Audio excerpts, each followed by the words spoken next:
జీలకర్ర అంటే ఏంటి? మంచి సామెతని ఊరుకోవాలి కానీ ఆరాలు తీయకూడదు.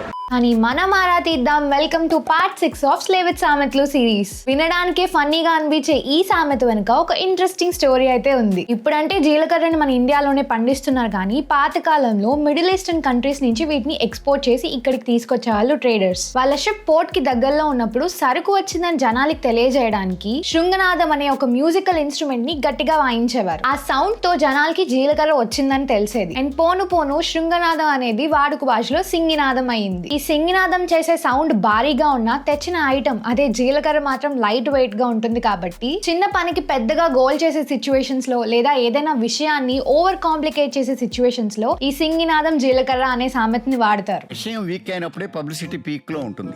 ఇలా చిన్న చిన్న విషయాలకు కూడా రచ్చ రచ్చ చేసి టాప్ లోపేసే వాళ్ళు ప్రతి గ్యాంగ్ లోనే ఉంటారు. మీ గ్యాంగ్ లో కూడా ఉన్నారా? వాళ్ళని కమెంట్ సెక్షన్ లో ట్యాగ్ చేయండి. ఇంకా ఇలాంటి ఇంట్రెస్టింగ్ సామెతల కోసం ఫాలో అవ్వండి.